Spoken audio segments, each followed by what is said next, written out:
What's up, guys? It's Billy here at St. Joe RetroCon, and I'm sitting with Ricco Fajardo. How you doing today, man? What's up, everybody? How's it going? It's great. So, you guys listening or watching know that when it comes to the world of anime, my entire family is obsessed with My Hero Academia. And you are Lemillion Togata in this Mirio show. Togata, our sunshine boy, the comedy hero. Yes, the good but the golden boy. He's who I want all my students at work to be. Oh man, I think we all should aspire to be like Lemillion for real. Yes.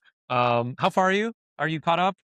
100% caught up, minus whatever just came out this week. Okay. So For those of you watching, yes. the final episode more came out yesterday for us in this video. You haven't seen that. Not yet. Oh, That's the only thing I haven't seen. dude, literally, there's like it's packed with Mirio lore. So how do we have this COD talk and I don't talk about it, or can I talk about it? Normally I'm like, let's do it, but I haven't seen it. Okay, no worries. So- I'll talk around it. I It's will okay. say, I'll start with the question I usually ask you guys. Sure, and please. then we'll jump in. Sure. Knowing that you are a part of these franchises, many franchises, not just My Hero, Yeah. that bring people so much joy. How does that make you feel, knowing you're part of that? Man, it's really humbling. I mean, I'm a theater kid at heart. I got my undergrad at University of California, Irvine. Got my master's at SMU. I am a theater nerd. I love theater. I love performance. Usually when we do a play, we bow and maybe we get to talk about it afterwards. But coming to these kinds of shows where you get to meet the fans and like experience that joy firsthand is so fulfilling. And it's really, really humbling, man, because again, like I don't typically get the chance to have a conversation about my work outside of like with the director, maybe like a colleague. Yeah. So it really does put some polish on the old, self-esteem when I have someone say that, Mirio saved their life, or you know, Isagi from Blue Lock has inspired them to pursue fitness. And I'm like, dude, come on. If that isn't what art is for, what is it for? Yeah. So That definitely has to put some fuel back in your tank too, right? Oh yes, it's reciprocal. Keeps you going. Reciprocal as heck. For sure. That's awesome. Yeah, So, man. let's back up a little bit. You mentioned you're a theater kid. I was a theater kid too, man. That's so much fun. Let's go. What was your first play? So let's was rewind that? a little bit. In high school, I was the lion on Wizard of Oz. Oh, you were like a lead guy. I was Kaneki in Grease. I was cop number 2 Oh, yeah. in Gaslight. Oh, I had plenty Dude, of you got those. me beat. You totally had me beat. You were the lion? That was like your first thing? Yeah. Oh my God. You're a ringer, man. In That's college, incredible. I was Charlie Brown, and You're a Good Man, Charlie Brown. Come on, dude. You're like, you got me beat like all over. I was not. I was always like, Hamlet's guard number 3. I was always those roles, but that's amazing. Hey, but you're the one people are lining up to get an autograph Man, from. it's all relative. It's all relative. I wish I had that experience. So that definitely probably sparked your flame for all this, right? Doing the high school stuff and Yeah, I mean, well, let's see. I guess in high school, since we both work in education, my first touch, I had a great teacher, Brent Matthews at Hug High School in Reno, Nevada. While I was going through, my emo times, just not, life is pain. Because tonight will be the night that I will cry for you. That's not the lyric, but anyway, over again. Mr. Matthews had inspired me by telling me, hey, I heard you do this monologue, just cold. It was like in an intro acting class. He told me, he's like, I think you actually could do this. And it took a teacher telling me in my most like distraught of times that I might have had the ability to do a thing. And that started a path for me, man, that like, yeah, here I am, like, gosh, 20 some odd years later, 26, 27 years later. And so, yeah, here's to teachers, man. Good teachers that are just, sometimes it's a seedling or just a little nudge in the right path. So that's also a shout out for Sir Night Eye. Oh yeah. And, it's he's also a good teacher, a good mentor. So yeah, man. What was your first, you auditioned for it and got it role that just kind of kicked this all off for you? I mean, let's go back to high school. I was in the production of Gaslight. Yeah. And it was cop number 2. Yeah. My buddy Ryan Kelly was the lead guy. And he, if you ever play Gaslight, it's the husband gaslights the wife a lot.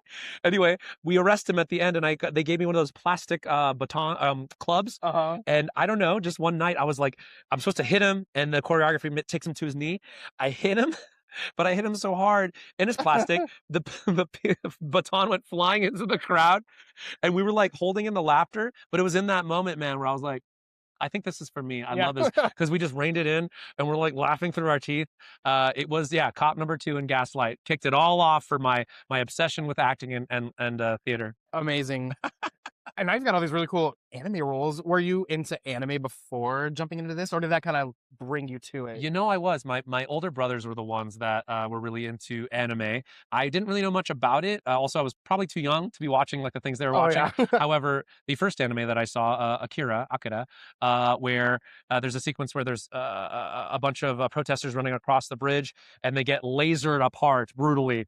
Um, little, I think 10, 11-year-old Rico was in his bunk bed looking down, eyes wide as like the blood does that anime thing goes Yeah. you know, I was like, what is this? And literally my brothers are like craning their head back, like, go to sleep. You're not supposed Yeah. to be watching this. Go to sleep. But of course I'm like, looking through. So yeah, captivated, man. Akira was the first. And yeah, after that it was like, Ghost in the Shell, which is still my all-time favorite anime.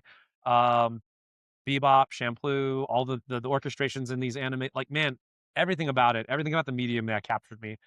It was like that and video games ran concurrently.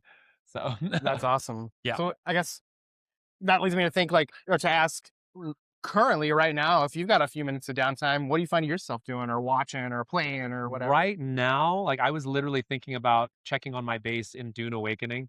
It's in the Dune universe, Frank Herbert's Dune. I have a base that if you do not care for it, the sands of Arrakis eventually just destroy. You familiar with Dune? Yeah, yeah. Okay, great. Yeah. So, and the sandworms, you got to be careful. The worms, Yep. they come out, they'll gobble everything up. It feels like a farming sim, like Animal Crossing, but higher stakes. Yeah. You need that spice. Yes.